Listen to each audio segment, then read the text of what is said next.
Wastahili, umeketi juu sana kwenye kiti cha enzi, umejivika utukufu. Wewe ni Mungu. Haleluya. Kweli wewe. Kweli wewe. Wewe ni Mungu. Kweli wewe. Kweli wewe. Kweli wewe. Wastahili. Umeketi Bwana. Umeketi juu sana.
Kanisa tuseme hallelujah. Hallelujah. Hallelujah. No, you can say like people at the Pentecost. Sema kama wa Pentecost. Hallelujah. Hallelujah. No. Hallelujah. Hallelujah. You are coming up. Hallelujah. Hallelujah. Now when people shout hallelujah, watu wanapotangaza hallelujah, demons flee. Mapepo yanasikia. Say hallelujah. Hallelujah. Hey, that trouble you came with tonight is going to go away. Hiyo tatizo ambalo umekuja nalo tunaliamuru kuondoka. Now by faith, all eyes closed. Hallelujah! Hallelujah! Hallelujah! Hallelujah! Hallelujah! Hallelujah! Praise the Lord! Hallelujah! We'll read from the book of Jeremiah. Tunasoma katika kitabu cha Yeremia chapter 30, sura ya 30 verse 12. Mstari 12. The Bible says, Biko inasema, for thus says the Lord, maana Bwana asema hivi, your affliction is incurable. Maumivu yako hayataponyekana. Your wound is severe. Na jeraha yako ni kubwa. I repeat, narudia. For thus says the Lord, maana Bwana asema hivi, your affliction is incurable. Maumivu yako hayaponyekani. Your wound is severe. Na jeraha yako ni kubwa. Blessed be the word of the Lord. Jina neno la Bwana libarikiwe. I want you to stretch your hand towards me. Nataka unyoshe mikono yako unielekeze. And I want you to pray that the Holy Ghost will use me to bless you. Naomba uniombee ili Roho wa Bwana aweze kunitumia. Let's go ahead and pray. Twende tumwombee mtumishi wa Bwana katika jina la Yesu. In the name of Jesus, Lord, we give you all the glory and honor. We magnify and exalt your holy name, Jehovah. Thank you, Lord. Somebody for pray. the vessel you brought before us, O King of glory. Jehovah, Lord, we declare and decree, Father, anointing and power upon his life. In the mighty name of Jesus, oh God. May you release power, Lord. May you release power. May you release power. Release the action of the Holy Spirit over his life as he's being used. Lord, may you use him in a mighty way. In the mighty name of Jesus. May you use him, O King of glory, to open doors for many. Use him to open doors for many in the mighty name of Jesus. In the mighty name of Jesus. In Jesus' name we pray. Amen. Amen. You may be seated. Naweza kuketi.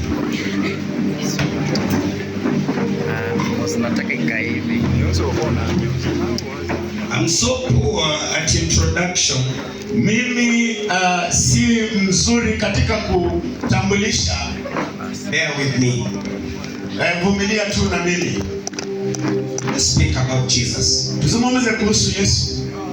The perfect sacrifice. Dhabihu kamilifu. That's what I'll be speaking about tonight. Hilo ndilo nitakuwa nikizungumzia usiku wa leo.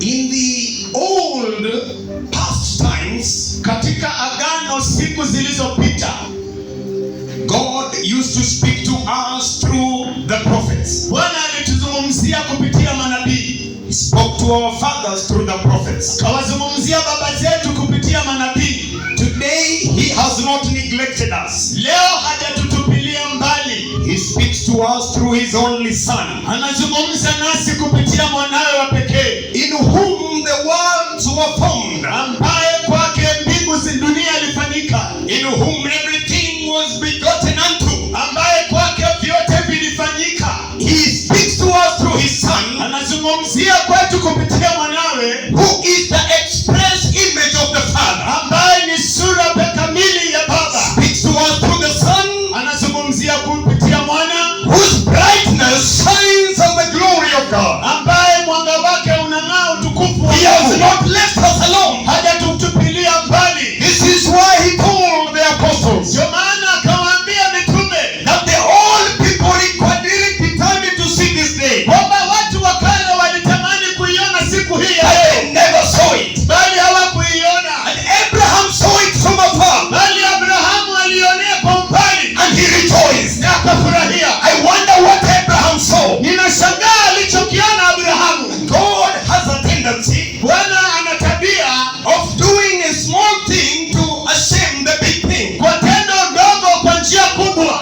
He raises the young to abuse or to abase the old. Anainua vilivyo vichanga kushusha vikubwa. He uses the weak to also even abase the strong. Anatumia vidhaifu aweze kumshusha mwenye nguvu. Because he's the Lord Almighty. Maana ni Bwana mwenye nguvu. The Lord is not like a man. Bwana si kama mwanadamu. Men have favorites. Wanadamu wana mapendeleo. God goes against the favorites. Bwana anaenda kinyume na mapendeleo. If you say you love this one, God will love that one. Ukisema unampenda Mungu, anampenda badala. In the house of Isaac, Katika nyumba ya Isaka, two were born, wawili wakazaliwa, Jacob and Esau. Yakobo na Esau. Jacob he loved, Yakobo akampenda, Esau he hated. Esau akamchukia. Say hallelujah. Sema haleluya. Yeah, hallelujah. Haleluya. So God Almighty, Bwana mwenye nguvu, he lays a foundation, anatengeneza misingi, and the foundation he lays, na misingi anayoandaa he does not come like the foundation of man. hatengezi kama wanadamu. Because when men come with a foundation, Maana mwanadamu akija na misingi, they find a better stone. wanatafuta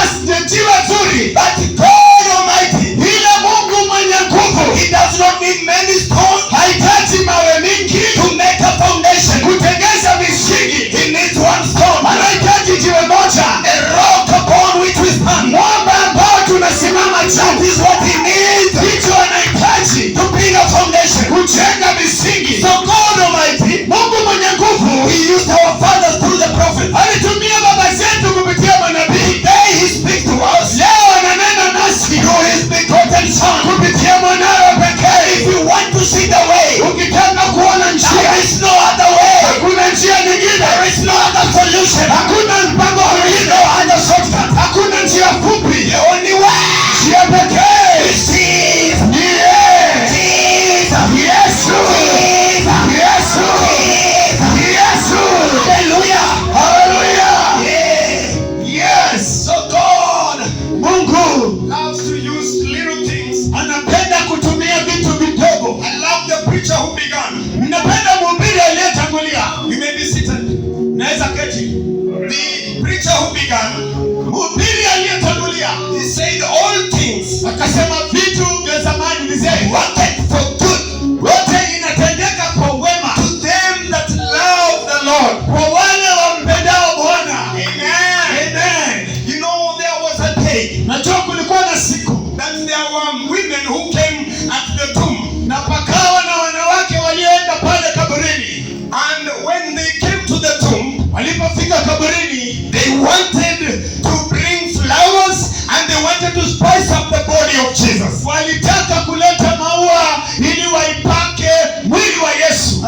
much glory. Can you clap your hands to the Father? Pigia Bwana Yesu makofi mazuri. Yeah, God, thank you for coming here. Asante kwa ajili ya kuja hapa. Clap your hands higher. Nipiga makofi yako zaidi. Yeah, God is here. God is here. Mungu yuko hapa. Mungu yuko hapa. The Lord is here. Bwana yuko hapa. The two. Hakukuwa pale kaburini. But these women thought Ila wanawake wakadhani that Jesus is still there. ya kwamba Yesu yungali pale. So they came with the anointings. Wakaja na Manimani na Mariamu. They wanted to anoint the body of Jesus. Wakapenda kuipaka mwili wa Kristo. They forgot that Jesus never skipped the law. Wakasahau kwamba Yesu hakuvunja sheria. He never skipped the law. Hakuruka sheria. Any law he never skipped. Kila sheria hakuiruka. So Hivyo there was one day kulikuwa na siku moja that women came. They wanted to anoint the body of Jesus. ambao wanawake wakaja wakataka kuipaka mwili wa Kristo. But their body was not there. Ila mwili haukuwepo. You know Najua who anointed the body of Jesus? yani aliyepaka mwili wa Kristo. There was another woman Palikuwa na mwanamke mwingine before Jesus died. kabla ya kufa kwa Kristo. This woman was inspired Huyu mwanamke alishawishika to enter into the house where Jesus was. kuingia katika chumba alikokuwamo Yesu. She came with the oil that smelled so good. Akaja na mafuta yanukayo vyema And she anointed the feet of Jesus. na akayapaka miguu ya Kristo. She poured tears on her feet. Akamimina machozi katika miguu yake. Used her hair to wipe the feet of Jesus. Akatumia nywele kuyapanguza miguu. What was she doing? Alitenda nini? So Judas said, Hivyo Yudas akasema, Jesus, Yesu, forbid her to do what she's doing. uzuie kutenda anachotenda. Because we can sell this oil and we can also feed the poor. Maana tunaweza uza mafuta tukawalisha maskini. Jesus differed with Judas. Yesu akapitana na Yudas. And he said, Na akasema, this woman huyu mwanamke has done that no man has done to me. ametenda ambacho mwanadamu hajanitendea. Since I came into this house, Tangu niliingia hapa, when I came into this house, nilipoingia chumbani humu, nobody washed my feet. hakuna aliyeniosha miguu. Nobody kissed me. Hakuna aliyenibusu. But this woman has not stopped. Ila mwanamke hajaacha. Because what she's doing, Maana anachokifanya forbid her not. usimzuie. Because she's preparing my body Maana anaandaa mwili wangu unto the burial. kwa ajili ya mazishi. So the women at the tomb, Kwa ajili ya wanawake kaburini. so the women at the tomb, Wanawake kaburini they had forgotten walikuwa wanasahau that the body of Jesus kwamba mwili wa Kristo was already anointed, ilikuwa imetiwa mafuta, prepared unto burial. imeandaliwa mazishi. There is no other person Hakuna mtu mwingine that can do like Jesus did. ambaye anaweza tenda Yesu He alitenda. never skipped anything. Hakuruka chochote. Hallelujah. Haleluya. I wonder what to do to the body of Jesus. Ninashangaa ni nini tutafanyia mwili wa Kristo While the body is here, wakati mwili uko hapa. what are you doing to the body of Jesus? Unautendea mwili wa Kristo nini? Some of you are insulting the body of Jesus. Wengine mnadhihaki mwili wa Kristo. Some of you are spitting on the body of Jesus. Wengine mnaitemea mate. Some of you despise the body of Jesus. Wengine mnaidharau mwili wa And Kristo. there is a woman Bali kuna mwanamke who was taken to be unclean. ambaye alisema alionekana mchafu. He was taken to be a prostitute. Alionekana msherati. And she honored the body of Jesus. Ila aliheshimu mwili wa Kristo. Honored the body of Jesus. Aliheshimu mwili wa Kristo. Whom do you honor? Wewe unamheshimu nani? Whom do you honor? Wewe unaheshimu nani? Whom do you honor? Wewe unaheshimu nani? Some honor their MP. Wengine wanaheshimu wanaowatunza. Some honor their president. Wengine wanaheshimu maraisi. But we, Sisi. we honor the name of Jesus. Tunaheshimu jina la Yesu. That is the name above every other Jina name. juu ya majina yote. Amen. Amen. Amen. Amen. For Jesus Christ Yesu Kristo never skipped the law. hakuruka sheria. The law that required bodies to be made before they go to the burial. Sheria ile ambayo ilihitaji miili iandaliwe kabla ya mazishi. Jesus abided with it. Yesu alitunza sheria. Was already anointed. Alikuwa ameshatiwa mafuta. Amen. Amen. You know, this woman never knew Mwanamke hakutambua that she was preparing the body of Jesus. kwamba alifanyia maandalizi mwili wa Kristo. There is a reward she got. Kuna thawabu alipata. Your sins have been forgiven you. Dhambi zako zimesamehewa. Yeah. She was not told you drive a car. Hakuambiwa dereva njoo. She was given the best reward. Alipatiwa thawabu kuu. The best reward. Thawabu njema. Your sins have been forgiven. Dhambi zako zimesamehewa. Sins have been forgiven. Dhambi zako zimesamehewa. For this purpose Jesus came. Kwa ajili ya kusudi hii Yesu alikuja. That your sins might be forgiven. Ili dhambi zetu zisamehewe. How do you come to honor him? Wewe unakuja kumheshimu vipi? How do you honor the Lord? Ni jinsi gani unamheshimu Bwana? If you honor him, Ikiwa unamheshimu. if you honor him, Ikiwa unamheshimu. prayer and supplication. Na maombi na maombolezi. When they go up, Inapopaa juu. they go like a sweet fragrance. Inaenda kama manukato mazuri. It comes to the house of the Father. Inapofika jumbani mwa Baba. They say, who did this? Wanasema nani ametenda haya? Their sins have been forgiven. Dhambi zake zimesamehewa. Amen. Amen. Amen. Amen. So Jesus Christ, Yesu Kristo he never skipped a thing. hakuruka chochote. I love to talk about the cross. Napenda kuzungumzia msalaba. You know, on the cross, Msalabani, before the cross, kabla ya msalaba, the people in the past, watu wa kale, the priests, wa makuhani, they used to offer sacrifices. walikuwa wanatoa dhabihu. Amen. Amen. They used to offer what? Walikuwa wanatoa nini? Sacrifices. Dhabihu. And these sacrifices, Hizi dhabihu they were always slaughtered. kila wakati dhabihu hizi zilifanywa kuchinjwa. They were always slaughtered. Kila wakati zilichinjwa. And when they were slaughtered, Na wanapochinja, the sacrifices, wanatoa dhabihu. the blood of the animal Damu ile ya wanyama had to be drained on. ilikuwa inatolewa yote. I am a Luya man, Ni Mluya kama mimi. and I love to slaughter chicken. Na ninapenda kumchinja kuku. But you will agree with me, Utakubaliana na mimi. when you slaughter a chicken, Unapochinja kuku, you want the blood to be drained first. unaruhusu damu itoke yote. Every drop of the blood, Kila chembe yote ya damu. so that the chicken is safe for you to eat, Ili kuku iwe sawa kwa ajili ya matumizi. so that it can be acceptable to you. Ili kubalike kwako. Because when I tell you this chicken died by itself, Maana nikikuambia kuku ilikufa yenyewe, unless you are a person who is foodious, ilicha wewe mtu ambaye unapenda chakula tu, you will just eat it. utakula tu. But people who know the procedure, Watu wanaojua taratibu, they will not eat a dead animal. hawatakula mnyama mfu. The blood must be drained. Damu lazima itoke. So in the Old Testament, Zamani katika Agano la Kale, every creature that came to the altar kila sadaka iliyofika kwa madhabahu had to be slaughtered, ingechinjwa, so that blood is drained. damu itolewa yote. Some of the blood Baadhi ya damu was taken to the Holy of Holies, ingepelekwa patakatifu pa patakatifu, sprinkled upon the mercy seat, inyunyizwe katika kiti cha rehema, so that you will be forgiven of your sins. ili upokee msamaha wa dhambi. So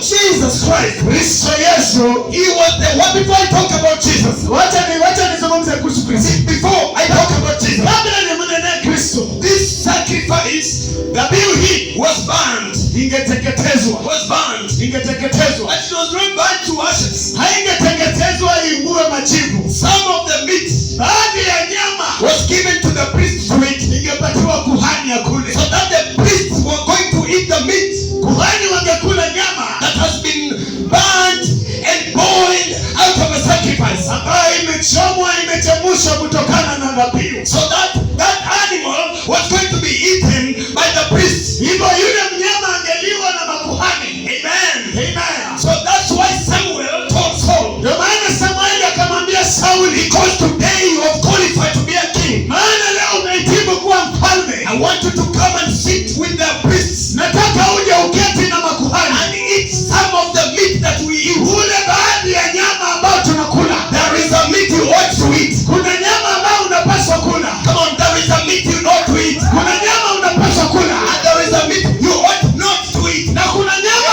hupaswi kula. So the priests only Kuhani pekee were given the authority wangepewa mamlaka to eat the meat upon the sacrifice. kula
degree of becoming a priest na hitimu ya kufanyika kuhani is that you can eat with the king. unaweza kukula na wafalme. So Jesus wants to share some sacrificial meat with them. Yesu akataka kushiriki na wao chakula cha dhabihu. Are we together? Tuko pamoja. So the sacrificial, what is the sacrificial meat? Nyama ya kidhabihu ni ipi? Let's go back to the Old Testament. Turudi Agano la Kale. The sacrificial meat had to be a lamb Nyama ya kidhabihu ingekuwa ni mwanakondoo that has no blemish. ambayo haina lawama na mawaa. Jesus only qualified to be the lamb. Yesu pekee amehitimu kuwa mwanakondoo. The lamb without blemish. Mwanakondoo asiyekuwa na lawama. So God, Mungu gave him a name akampa jina above all other names, ambalo liko juu ya majina yote, so that every knee shall bow, ili kila goti litapigwa, every tongue confess kila ulimi utakiri that Jesus Christ is Lord. kwamba Yesu Kristo ni Bwana. Amen. Amen. Amen. Amen. The black knee shall bow. Miguu myeusi itapiga magoti. The white knee shall bow. Miguu myeupe itapiga magoti. The yellow knee shall bow. Miguu magoti ya yellow The Chinese knee shall bow. magoti ya Wachina watapiga magoti. Muslim knee shall bow. Magoti ya Waislamu watapiga And chini. every tongue shall confess Na kila ulimi utakiri that Jesus Christ kwamba Yesu Kristo is Lord. Bwana Is Lord. ni Bwana. Hallelujah. Hallelujah. So Jesus, Yesu he says, akasema, we read from the book of 1 Peter, tumesoma katika kitabu cha waraka wa kwanza wa Petro that now ye are a chosen generation. ya kwamba nyinyi ni kizazi teule, Ye are the royal priesthood. nyinyi ni kizazi cha kikuhani wa kifalme, You are a royal priesthood. nyinyi ni ukuhani wa kifalme. That we are not only priests, Lakini sio tu ukuhani, we are also kings. bali sisi ni wafalme pia. Royal priesthood. Sisi ni makuhani wa kifalme.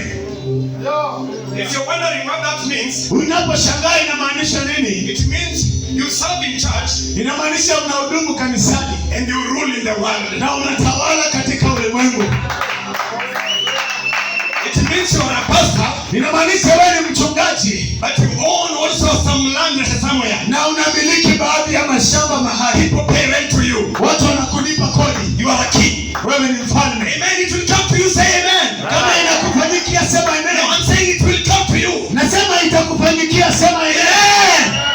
So you are a royal priesthood. Wewe ni ukuhani wa kifalme. Amen.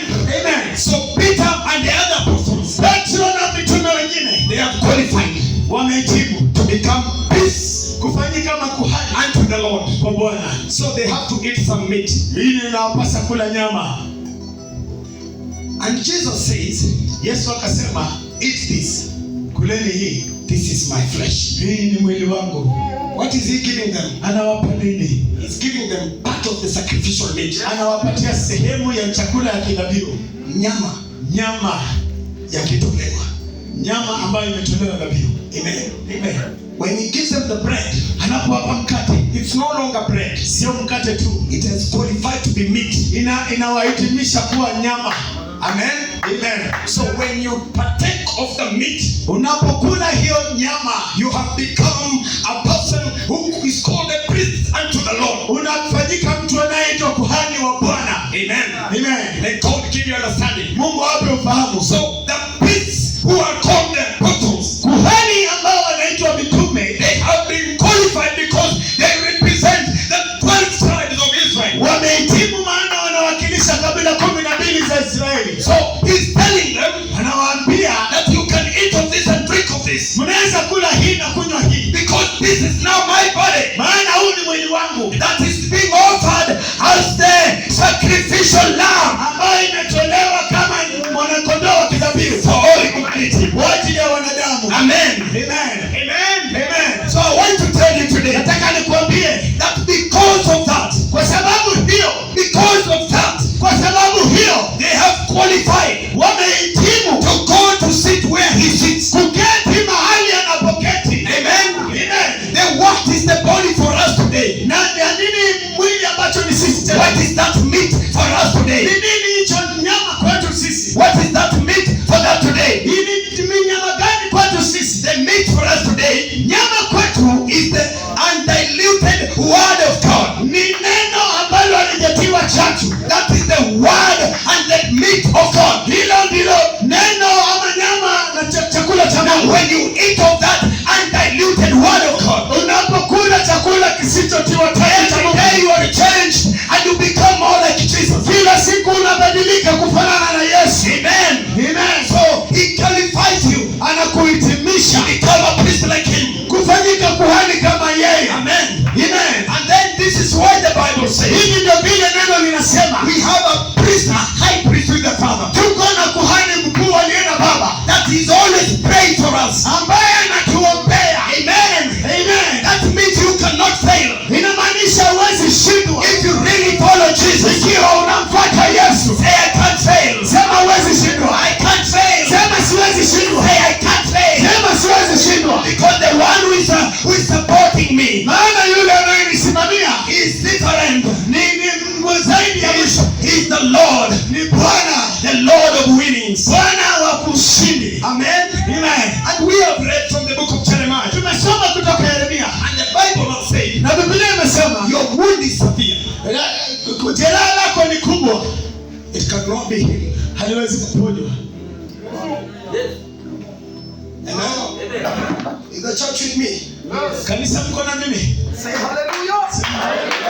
No, you're not with me. Hallelujah. Say hallelujah. Your wound is severe. Utavumilia. Your wound is severe. Jeraha lako ni kubwa, It cannot be healed. haliwezi kutibika. And then he says, Kasema even though you will seek many medicines to heal you, licha utatafuta madawa mengi kutibu, there will be no medicine to heal you. unapata kuwepo madawa ya kukuponya, Your wound is severe. maana jeraha lako ni kubwa. What is this scripture talking about? Andiko linazungumzia nini? When you go to science, Unapoenda katika sayansi, you will learn that blood utajifunza damu heals the body. inaponya ama inatibu mwili. Am I correct? Niko sawa? Yes. When you have a wound, Unapokuwa na jeraha, that wound, hilo jeraha after 2 weeks, baada ya wiki mbili, if you don't take a B3, kama hautachukua a B3, if somebody hurt you, ikiwa mtu atakuumiza, cut you, akukate, and you don't take a B3 immediately, na usichukue B3 kwa wakati huo, after 2 weeks, baada ya wiki mbili, you will not have evidence, hautakuwa na ushahidi, because the blood maana damu will have healed the body. itakuwa imeponya huo mwili. But this scripture is contradicting Ila andiko hili linatupatia tatanishi, that your wound jeraha lako is severe. ni kubwa, It cannot be healed. haliwezi kupona. Then that means Inamaanisha there are some sicknesses, kuna magonjwa mengine, there are some wounds that never heal. kuna majeraha ambayo hayaponi. Tell your neighbor your wound is severe. Mwambie jirani, jeraha lako ni kubwa, It cannot be healed. haliwezi kupona. Now tell your neighbor your wound is severe. Mwambie jirani, jeraha ni kubwa, Cannot be healed. haliwezi kupona.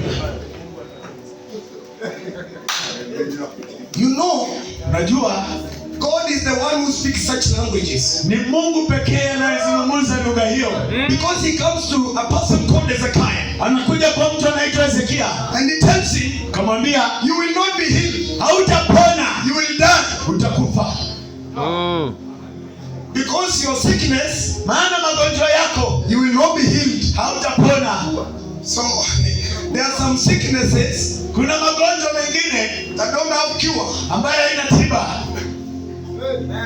Ezekiel was a king. Hezekia alikuwa mfalme, He could find the best doctor angepata madaktari wazuri to heal the wound that is severe. kuponya jeraha ambalo ni kubwa.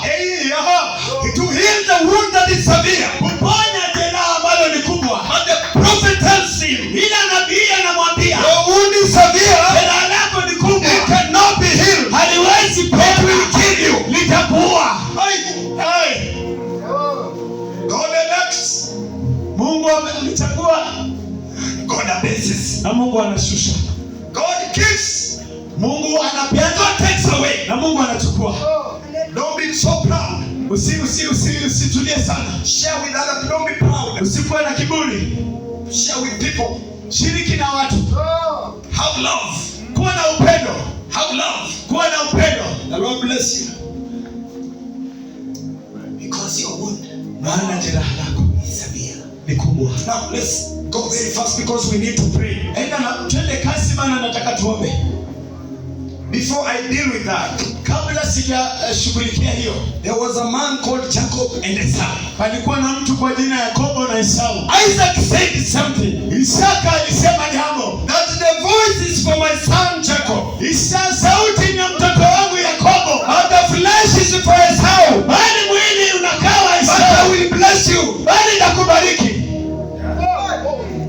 So who is this person? Huyu ni nani? And I see the cross. Naona msalaba. I see the cross. Ninaona msalaba. Oh, I see the cross. Naona msalaba. And the person of the cross. Aliye msalabani. The voice is for Jacob. Sauti ni ya Yakobo. But the flesh is for Esau. Mwili ni wa Esau. The person of the cross.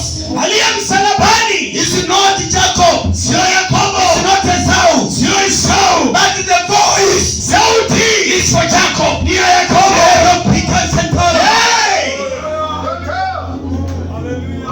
Isaac said the voice. Isaka alisema sauti. For my son Jacob. Ni ya mwanangu Yakobo. But the skin. Ila mwili. Is for Esau. Ni wa Esau. Because Jesus. Yesu. In him dwelt the Holy Spirit. Ndani yake mlikuwa Roho Mtakatifu. The Holy Ghost. Roho Mtakatifu. That is the voice.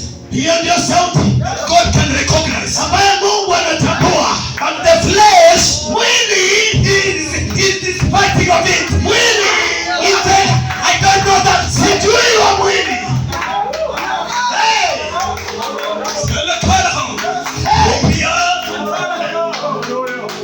The person at the cross, Yule aliye msalabani, has worn somebody's clothes. amevaa nguo ya mtu mwingine. Has worn somebody's flesh. Amevaa mwili ya mtu mwingine. When the Father touches it, Baba anapoigusa, he says a word. anasema neno. My son, Mwanangu, your voice is not for Esau. sauti sio ya Esau. Your voice is for Jacob. Sauti ni ya Yakobo. And the flesh, Mwili. Hey! Yesu aliomba Getsemani. Alikuwa na Petero na wale watoto wa Zebedayo. Na wale watoto wa Zebedayo. Ndipo akaanza kuzungumza. Akawaambia mkae macho. Moyo umependa lakini mwili umeisha nguvu.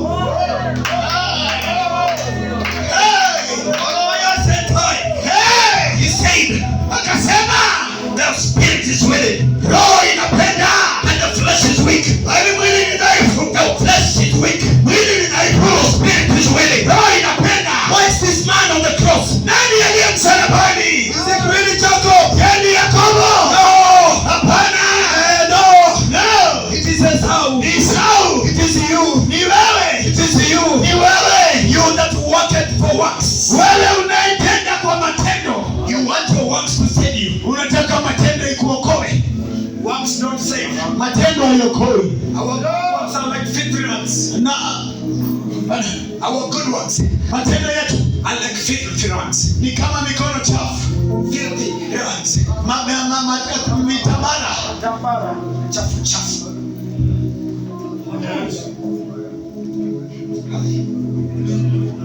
Hi. The voice. Sauti It's for Jacob. ya Yakobo.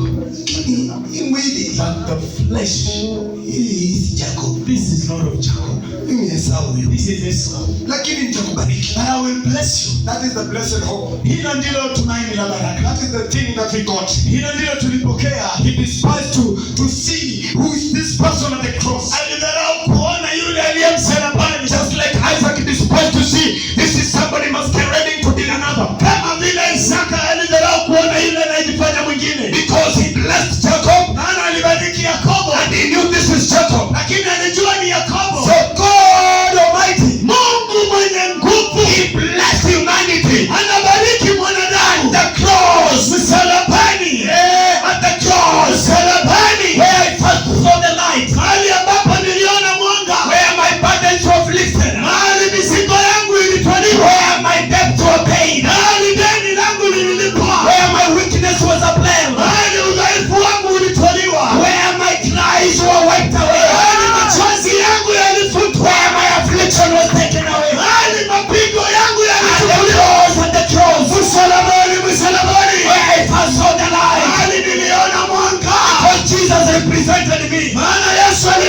maisha. He never looked how I look. Hakuangalia vile naona. Because they under one thing. Maana of one thing. Kuna jambo moja. That he loved Jacob. Alipenda Yakobo. Tete dansa. Akatukesa. Ila masata ila. There's some people here, Bishop. Kuna watu hapa askofu. They have the body of Esau. Wana mwili wa Esau. Isaac will not bless you. Isaka hata kubariki. Unless isipokuwa you seek the inner voice. Utafute sauti iliyo ndani. So that when you speak, ili unaponena, all your burdens are lifted. Mizigo inatolewa yote. Amen. Amen. You wonder why you go to interviews after interview. Unashangaa kwa nini unaenda kwa majaribio baada ya nyingine. When they see you, unapokutazama, they dislike you. Wanakuchukia. They are behaving like God. Wanatabia kama Mungu. Because God behaves like that. Maana Mungu ana tabia hiyo. He looks at you, anakutazama. He doesn't like you. Asipokupenda, he goes. Anaondoka. That's what happened to Jacob and Esau. Hiyo ilimtendekea Yakobo na Esau. Worry not because we have a kesha today. Usijalishe maana tuna ibada ya mkesha. Burdens are lifted at Calvary. Mizigo zinachukuliwa ambazo zinakuzuia. No more weeping. Hakuna tena machozi. After this kesha. Baada ya kesha. I speak anointed by the Holy Ghost. Ninaongea upako kwa Roho. I speak by the anointing of the Holy Ghost. Ninaongea kwa mamlaka ya Roho Mtakatifu. No more weeping. Hakuna tena machozi. To those who be in Christ Jesus. Kwa wale walio ndani ya Kristo Yesu. Because the Bible says, maana Biblia inasema, put on the Lord Jesus Christ. Mvaeni Bwana Yesu Kristo. So that when he sees you, ili anapokutazama, he says, anasema, this is Jesus. Huyu ni Yesu. But the voice, sauti, is for human being. Ni ya mwanadamu. But I will bless you. Lakini nitakubariki. Put on the Lord Jesus Christ. Mvaeni Kristo Yesu. Yesu, va Yesu. Hallelujah. Va Yesu. Put on the Lord Jesus Christ. Mvaeni Yesu. Hallelujah. Wewe unifinyange. Hallelujah. Unifinyange. Wakinitazama.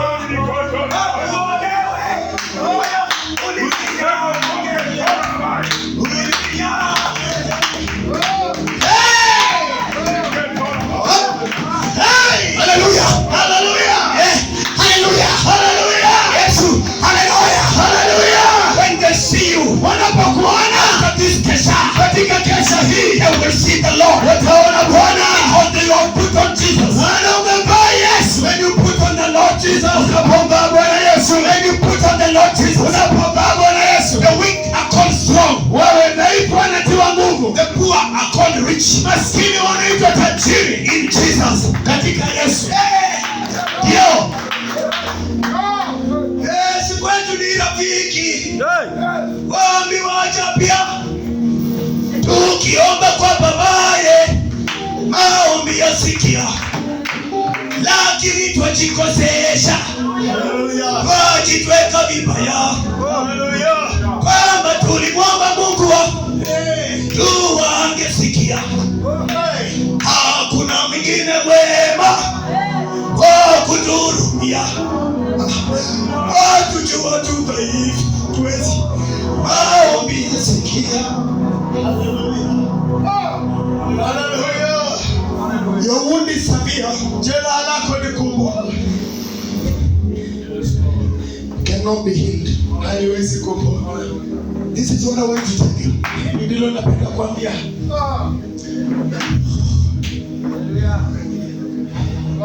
Thomas came. Master kaja. They told him, kumwambia, our master, Bwana wetu, is alive. Yuko hai. Thomas said no. Master akasema hapana. Unless I touch. Mpaka niguse. Then I will believe. Then Jesus said, Yesu akasema, where is Thomas? Thomas yuko wapi? Thomas came. Thomas wakaja. They told him touch. Amwambia gusa. When Thomas touched, Thomas alipogusa, he said, akasema, I believe. ninaamini. My God. Mungu wangu. He did not even say the Lord. Hakusema Bwana. My God. Alisema Mungu wangu. I believe. Naamini. Thomas saw Jesus and said, my God. Thomas alimwona Yesu akasema Mungu wangu. But he did not only see Pastor Sigona. Hakuona tu Pastor Sigona. He touched. Akagusa. Do you know what he touched? Najua aligusa nini? The wound. Jeraha. That is severe. Ambalo ni kubwa. That can never be healed. Ambalo haliwezi kupona. Who can heal Jesus here? Nani anaweza kumponya Yesu? This is why we will know him when we see him. Ndio maana tutamjua tutakapomuona.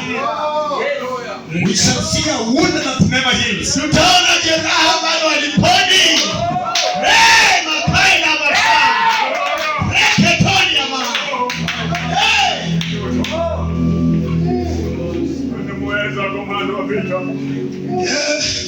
God help me. When we see the Lord upon his second coming, tutakapomuona Bwana mara ya pili ya kuja kwake, whether we be alive or whether we are dead, we shall be risen again. Tukiwa hai ama wapi tutafufuliwa.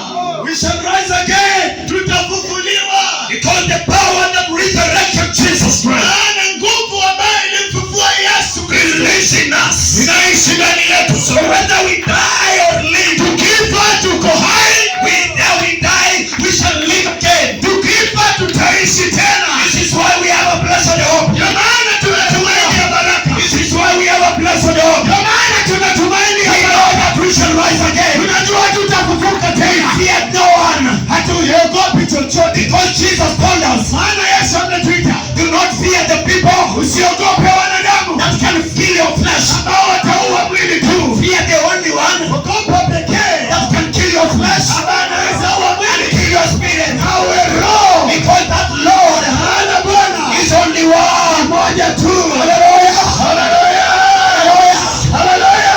We shall see him. Tutamwona And we shall know him. na tutamjua. We shall know him. Tutamjua. Because the wound is severe. Maana jeraha ni kubwa. The wound is severe. Jeraha ni kubwa. And it cannot be healed. Haliponi. The wound is severe. Jeraha ni kubwa. Church, the wound is severe. Kanisa, jeraha ni kubwa. And it cannot be healed. Haliponi.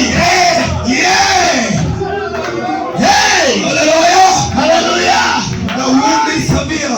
Jeraha ni kubwa. Oh, I love you, Jesus. Nakupenda Yesu.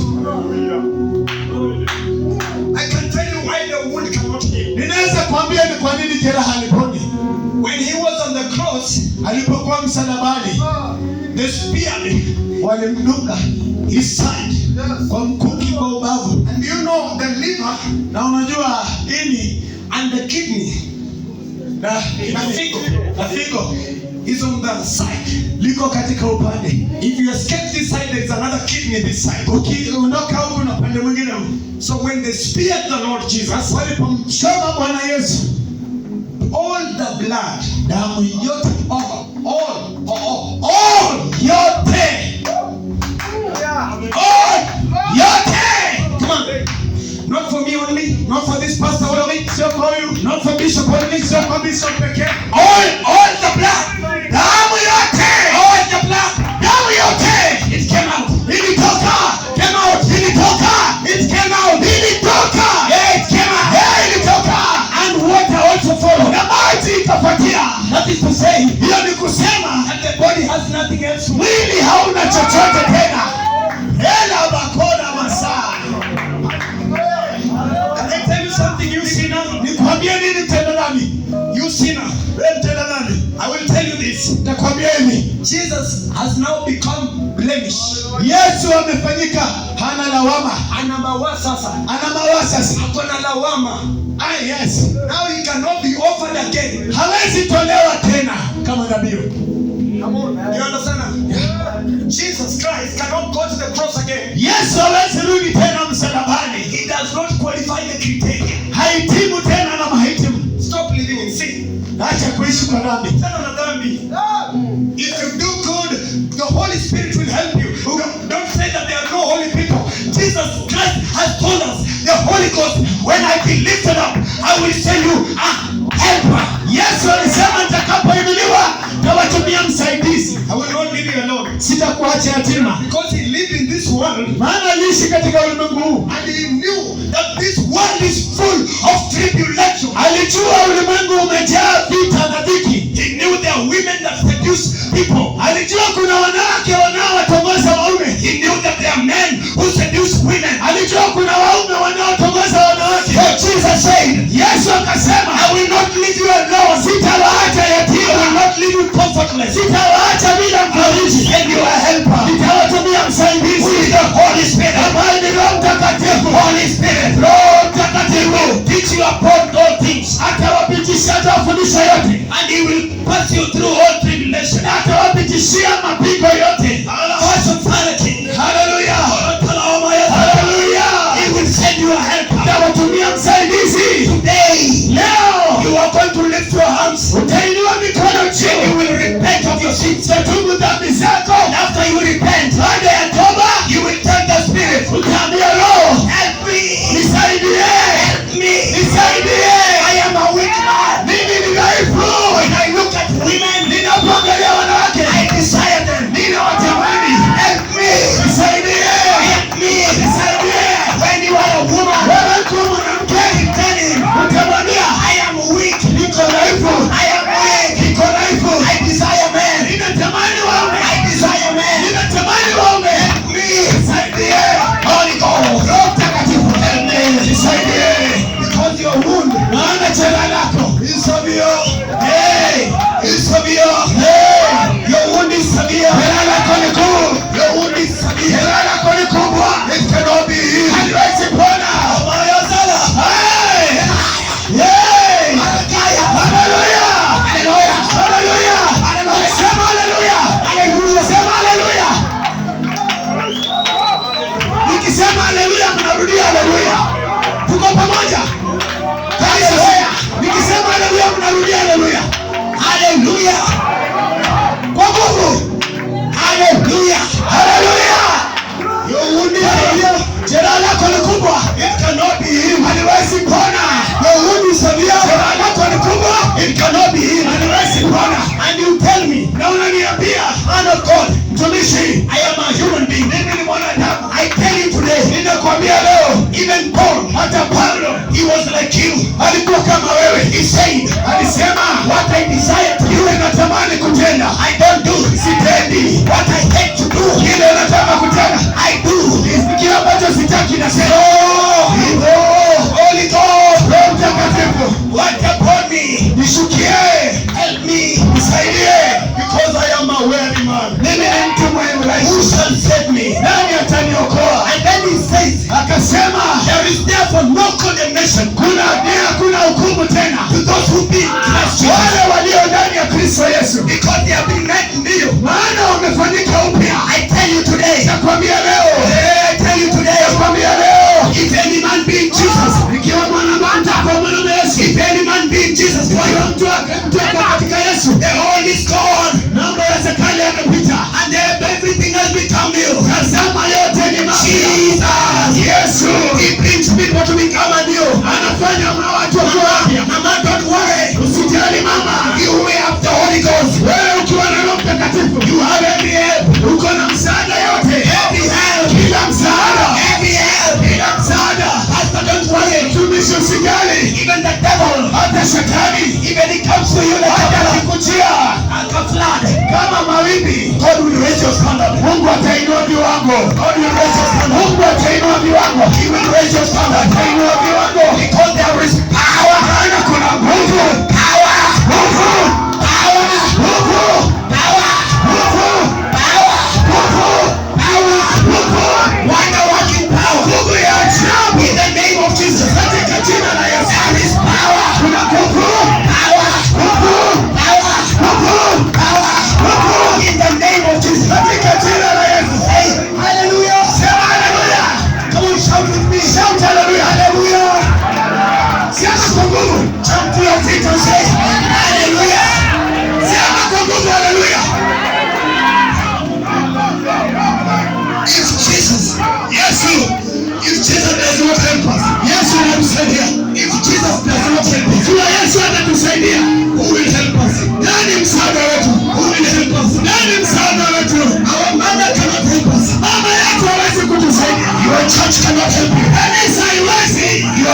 cannot help you. Mchungaji hawezi. I cannot help you. Mimi siwezi. Some people think. Kuna watu There are people who think. Kuna watu wanadhani Because as the evangelist preach, ya kwamba injili anahubiri, they can follow me to my house. wanaweza mpata nyumbani Or to my church. ama kanisani. Don't follow me. Usinipate. Follow Jesus. Fuata Yesu.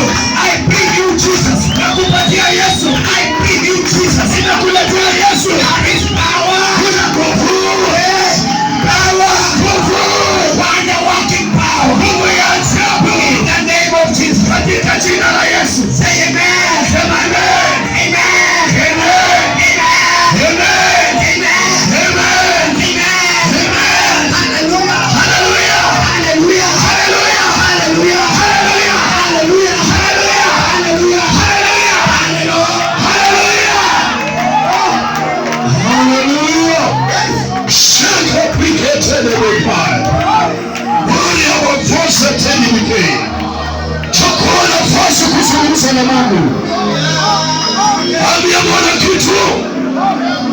Sitaki kurudia yale ambayo amenenwa.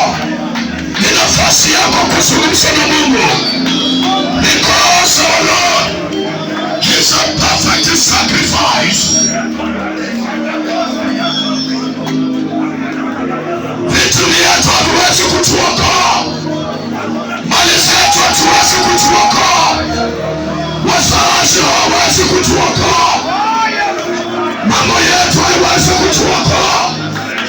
Imetimia wakati wa kuangalia Kristo aponyaye madhara, aponyaye mioyo, aponyaye magonjwa, aponyaye uchumi, aponyaye kanisa. He perfect wise.